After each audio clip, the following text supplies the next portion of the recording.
मेरे प्यारे बच्चे कैसे हो आप सभी, आशा करते हैं ठीक होंगे। भगवान शिव के आसानी से प्रसन्न होने और वरदान देने की दर्जनों कहानियां सुनाई जाती हैं।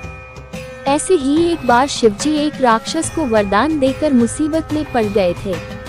अंत में भगवान विष्णु ने उस राक्षस का वध किया और शिवजी को छुटकारा दिलाया था। भगवान शिव के बारे में प्रचलित है कि वह थोड़ी सी तपस्या से आसानी से प्रसन्न हो जाते हैं। हालांकि कई ऐसे उदाहरण भी हैं जब किसी ने बड़ा वरदान पाने ने उनकी कठिन तपस्या भी की है। लंकाधिपति रावण ने भी अमृतत्व का वरदान पाने के लिए भगवान शिव को अपने 10 सिर चढ़ा दिए थे। भगवान शिव से जुड़ी ऐसी ही एक और कहानी है जिसमें एक राक्षस ने शिवजी की घोर तपस्या कर उन्हें प्रसन्न किया था। हालांकि वरदान देकर भगवान शिव खुद ही मुसीबत में फंस गए थे। बाद में भगवान विष्णु ने उन्हें इस मुसीबत से छुटकारा दिलाया था। कहानी के मुताबिक एक बार महर्षि नारद धरती पर घूम रहे थे। रास्ते में उन्हें वृकासुर नाम का राक्षस मिला। नारद मुनि को देखते ही उसने कहा कि मैं आपसे कुछ सलाह लेना चाहता हूँ। आप मुझे बताएं कि ब्रह्मा, विष्णु और महेश में कौन देवता जल्द प्रसन्न हो जाते हैं। महर्षि नारद ने बहुत सोचने के बाद कहा कि वैसे तो तुम तीनों महादेवों में से किसी की भी तपस्या कर सकते हो, लेकिन ब्रह्मा और विष्णु जल्दी प्रसन्न नहीं होते हैं। उनके लिए बहुत वर्षों तक कठिन तपस्या करनी पड़ती है। ये भी हो सकता है कि तुम्हारी आयु पूरी हो जाए लेकिन तपस्या पूरी न हो। भगवान शंकर थोड़ी आराधना से ही प्रसन्न हो जाते हैं। वे अपने भक्त की इच्छा पूरी करने के लिए सोच विचार नहीं करते हैं। वृकासुर का कठिन तप, शिवजी का प्रसन्न होना। वृकासुर ने भगवान शंकर की आराधना करने का फैसला किया और हिमालय के केदार क्षेत्र में जाकर आराधना करने लगा। यज्ञ, जप, तप, ध्यान सब प्रकार से वह पूजा पाठ करने लगा।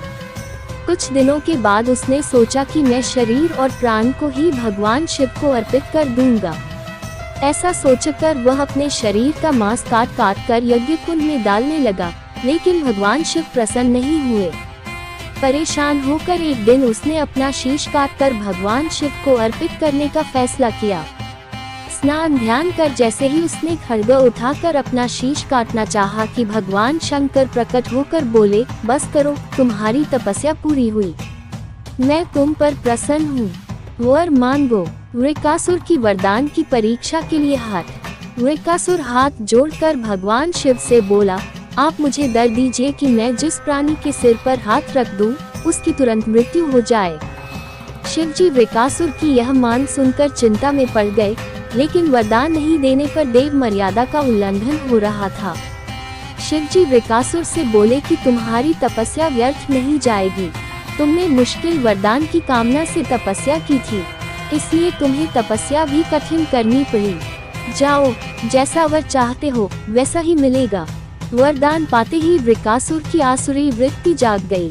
उसने कहा कि प्रभु, आपका यह वरदान सत्य है या नहीं, इसकी परीक्षा लेना चाहता हूँ। इसलिए पहले आपके सिर पर ही हाथ रखकर देखता हूँ कि इस वर में कितनी सत्यता है। भगवान शिव का विष्णु जी से मदद मांगना। भगवान शंकर ने सोचा कि यह राक्षस कुछ नहीं सुनेगा। जब वृकासुर शिवजी के सिर पर हाथ रखने के लिए आगे बढ़ा तो वह वहां से भागने लगे। इस पर वृकासुर का क्रोध बढ़ गया। वह पीछा करते हुए चिल्लाया कि महर्षि नारद की तरह आपने भी मुझसे छल किया है। वरदान की परीक्षा से डरकर क्यों भाग रहे हैं। शिवजी भूमंडल छोड़कर देवलोक तक भागते रहे और वृकासुर भी उनका पीछा करता रहा।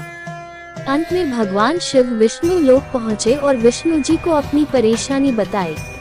विष्णु जी ने हंसकर कहा कि कुछ भी हो, आपके वरदान की सत्यता तो सिद्ध करनी ही होगी। भगवान विष्णु ने योगमाया से एक वृद्ध तेजस्वी ब्रह्मचारी का स्वरूप बनाया और वृकासुर की ओर चल पड़े। भगवान विष्णु का शिवजी की बुराई करना। भगवान विष्णु को जब वृकासुर आता हुआ दिखाई दिया तो उन्होंने आगे बढ़कर उसे प्रणाम किया। उन्होंने वृकासुर से कहा कि असुर राज कहाँ भागे जा रहे हैं, लगता है कि आप बहुत थक गए हैं, शरीर को थोड़ा आराम दीजिए। आप सब प्रकार से समर्थ हैं, फिर भी मेरे योग्य कोई काम हो तो बताइए। अक्सर लोग अपने मित्रों और सहायकों से ही अपने काम पूरा करा लेते हैं।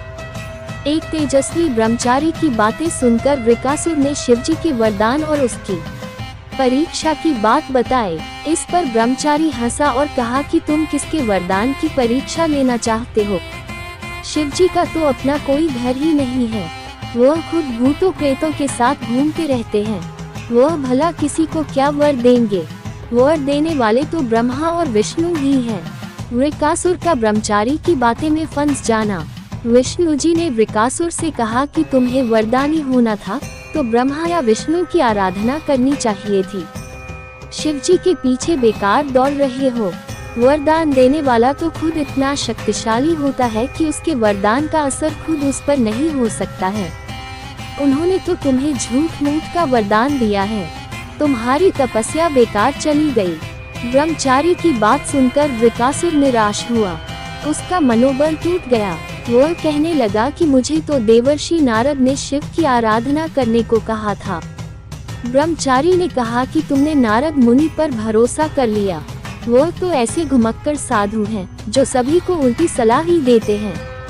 अगर तुम्हें मेरी बात पर भरोसा नहीं हो तो अपने सिर पर हाथ रखकर देख लो कि कैसे शिव ने तुम्हें झूठा वर देकर बहकाया है। वृकासुर का भस्म होना और जीवन का सार। वृकासुर का मनोबल बुरी तरह टूट चुका था।